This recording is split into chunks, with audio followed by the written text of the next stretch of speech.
एक असा शाप जो मिळाला होता स्वतः चंद्रदेव यांना. पण प्रश्न आहे, देवाला शाप का मिळाला?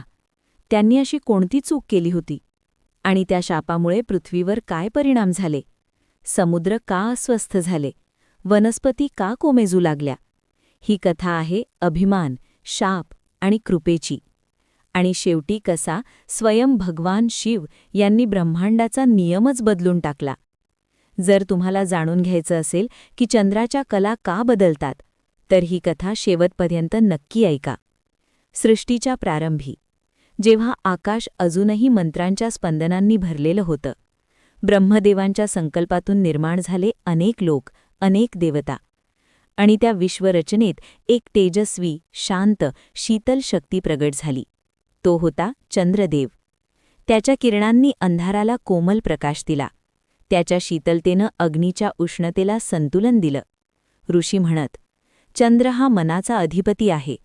वनस्पतींमध्ये रस भरणारा, समुद्राच्या लाटांना खेचणारा, औषधींना शक्ती देणारा. चंद्र फक्त आकाशातील गोळा नव्हता, तो सृष्टीच्या नाडीचा एक स्पंदन होता. त्या काळी सृष्टीचा विस्तार आणि संतुलन सांभाळण्याची जबाबदारी होती.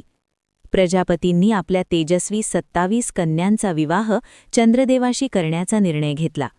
त्या 27 कन्या म्हणजेच 27 नक्षत्रे, ज्यांच्या मार्गानं काळाची गणना होत असे. अश्विनी, भरणी, कृत्तिका, रोहिणी आणि अशा एकूण 27 दिव्य शक्ती. हा विवाह केवळ कौटुंबिक नव्हता, तो होता ब्रह्मांडाच्या संतुलनासाठीचा एक पवित्र संकल्प. कारण चंद्र प्रत्येक नक्षत्रात ठराविक काळ थांबणार होता आणि त्यामुळे काळ, ऋतू आणि जीवन यांचा क्रम चालणार होता.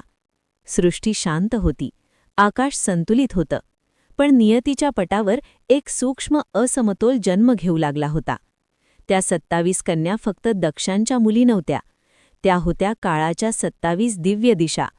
अश्विनी, वेगाची आणि आरोग्याची देवी; भरणी, सहनशक्तीची प्रतिमा; कृत्तिका, अग्नितेजाने प्रखर; रोहिणी, कोमल, मोहक, सृजनशक्तीने परिपूर्ण; मृगशीर्ष, शोध घेणारी; आर्द्रा, भावनांनी ओथंबलेली.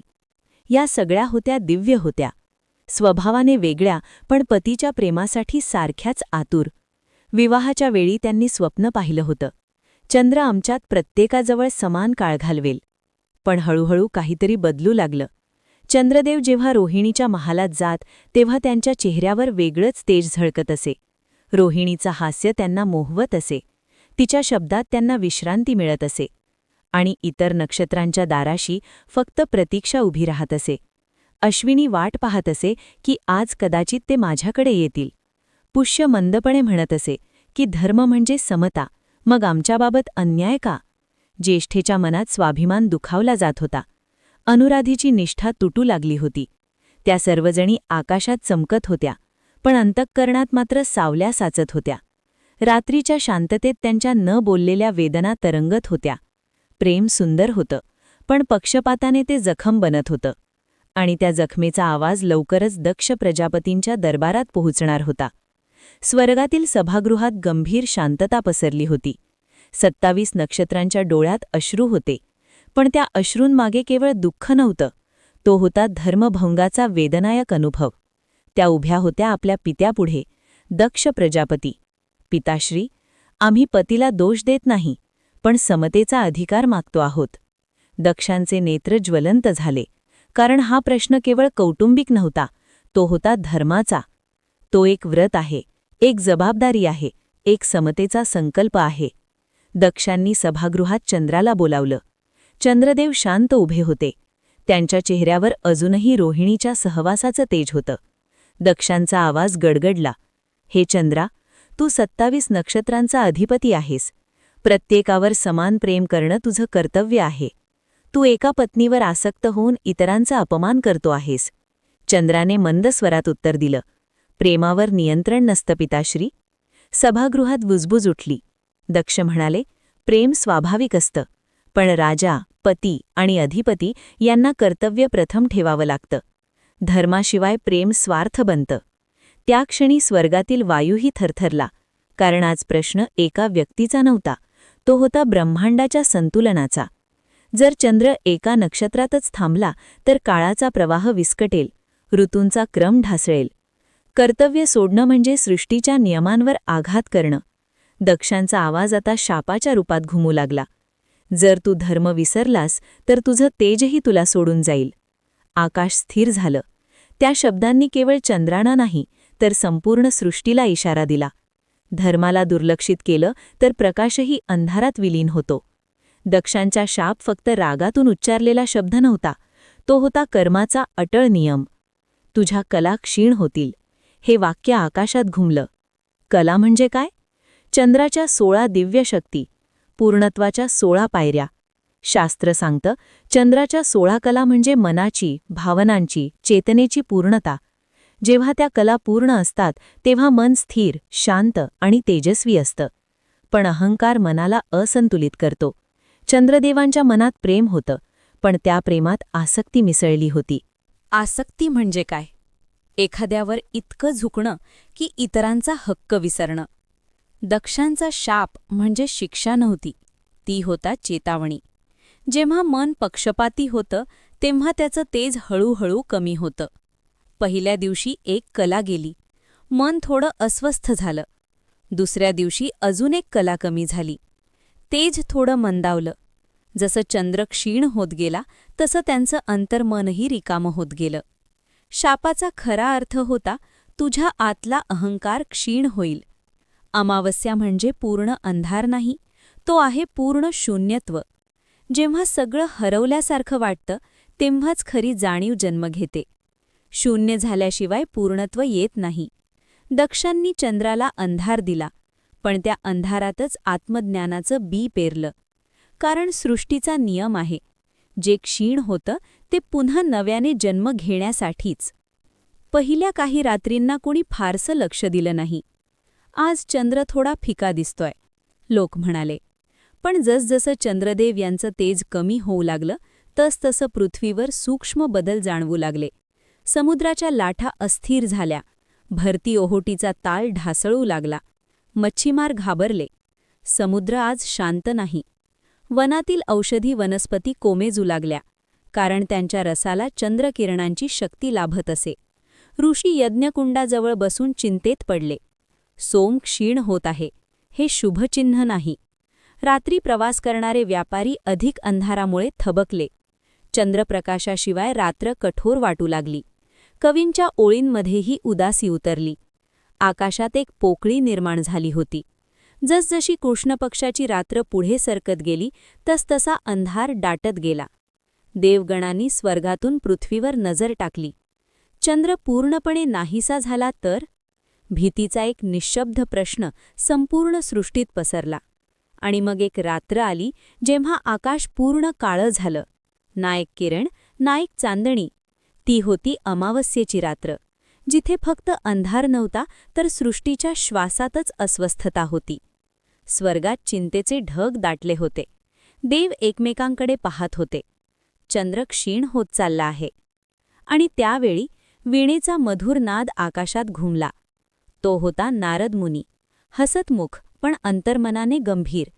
ते सर्व जाणत होते, कारण ते केवळ दूत नव्हते, ते होते नियतीचे मार्गदर्शक.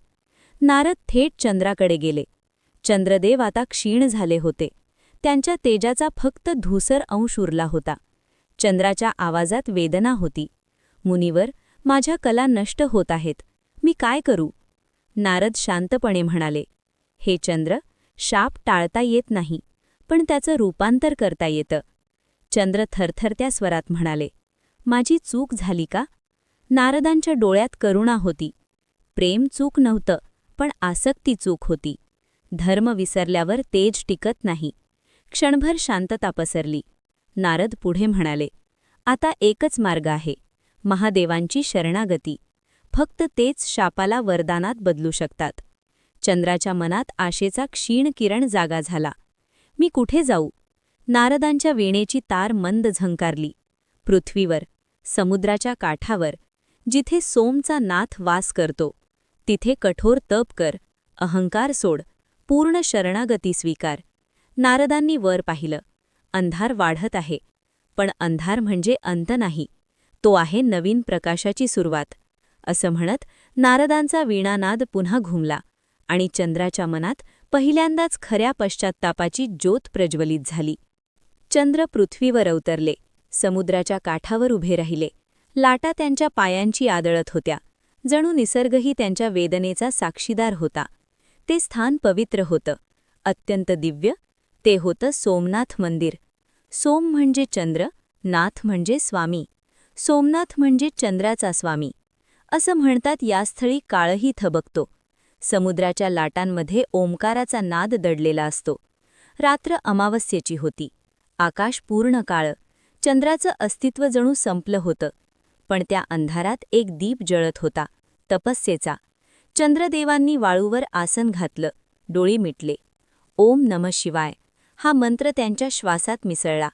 दिवस गेले, रात्र गेली, लाटा येत राहिल्या. देह क्षीण होत गेला, पण मन नम्र होत गेलं.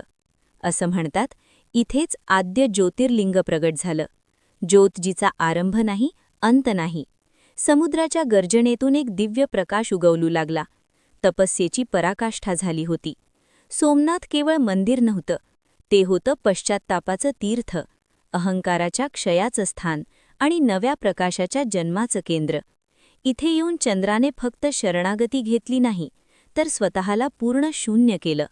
आणि जेव्हा जीव पूर्ण शून्य होतो, तेव्हाच परमेश्वर त्यात स्वतःचं तेज भरतो. अमावस्येची ती काळरात्र होती. आकाश काळं, समुद्र गंभीर, वारा थंड. चंद्रदेव वाळूवर ध्यानस्थ, देह क्षीण, तेज पूर्ण लोपलेलं. श्वासात फक्त एकच मंत्र, ओम नमः शिवाय. लाटा जोरात आपटू लागल्या, जणू सृष्टीच थरथर कापू लागली. अचानक समुद्राच्या क्षितिजावर एक दिव्य प्रकाश रेषा उमटली. तो प्रकाश वाढू लागला, ज्योत बनला, आकाशाला भिडणारा तेजस्तंभ झाला. तो होता अनादी, अनंत, ज्योतिर्मय. त्या तेजातून प्रगट झाले भगवान शिव. जटांमध्ये गंगा प्रवाहित, कंठ नीलवर्णी, नेत्रांमध्ये करुणा आणि संहाराची शक्ती दोन्ही. डमरूचा सूक्ष्म नाद आकाशात घुमला. चंद्राने डोळे उघडले. समोर परमेश्वर उभे होते. ते रडू लागले, प्रभो, मी धर्म विसरलो, माझं तेज हरवलं, मला क्षमा करा. शिव स्मित झाले, हे सोम, अहंकाराने तुला क्षीण केलं, पण पश्चात्तापाने तुला पवित्र केलं. समुद्र शांत झाला, वारा स्थिर झाला. शिव पुढे म्हणाले, शाप पूर्णपणे नाहीसा होणार नाही, कारण कर्माचा नियम अटळ आहे. पण तुझी भक्ती मला प्रिय आहे. शिवांनी हात उचलला. आकाशात पुन्हा सौम्य प्रकाश पसरला. त्या क्षणी अंधारात आशेची पहिली रेषा उमटली आणि सृष्टीने अनुभवला दया आणि न्यायाचा संगम. समुद्र साक्षी होता, आकाश नतमस्तक होतं. भगवान शिवांनी शांत स्वरात सांगितलं, हे सोम, कर्माचा नियम कधीही व्यर्थ जात नाही. चंद्रदेव नम्रतेने मस्तक झुकवून उभे होते. तुझा शाप पूर्णपणे नाहीसा होणार नाही, कारण धर्मभंगाची आठवण तुला सदैव राहिली पाहिजे. कृष्ण पक्षात तू दररोज क्षीण होशील, तुझ्या कला एक एक करून कमी होतील. ही तुला स्मृती देईल, अहंकाराचा शेवट अंधारातच होतो. पण शुक्ल पक्षात तू पुन्हा दररोज वाढशील, तुझ्या कला एक एक करून परत येतील. ही तुला शिकवण देईल, पश्चात्तापानंतर प्रकाश पुन्हा जन्म घेतो. आकाशात हलकी चांदणी उमटली. शिवांनी हात पुढे केला, आजपासून तू माझ्या जटांमध्ये स्थान घे. त्या क्षणी चंद्राचा अंश शिवांच्या मस्तकावर विराजमान झाला. म्हणूनच महादेव चंद्रशेखर म्हणून ओळखले जाऊ लागले. सृष्टीत नियम ठरला, अमावस्या पूर्ण शून्यता, पौर्णिमा पूर्णत्व. जीवनही असंच आहे, कधी कमी, कधी जास्त, कधी अंधार, कधी प्रकाश. पण जो धर्म पाळतो, जो पश्चात्ताप करतो, त्याच्यासाठी वाढीचा शुक्ल पक्ष नेहमी येतो. ही कथा आपल्याला काय सांगते, की पक्षपात अंधार देतो, पश्चात्ताप प्रकाश देतो, आणि धर्म म्हणजे प्रेमातही न्याय राखणं. जीवनातला अंधार हा शिक्षा आहे की नव्या प्रकाशाची तयारी? तुम्हाला काय वाटतं? व्हिडिओ आवडला तर लाईक करा आणि नवनवीन कथा ऐकण्यासाठी माझ्या चॅनलला सबस्क्राईब नक्की करा.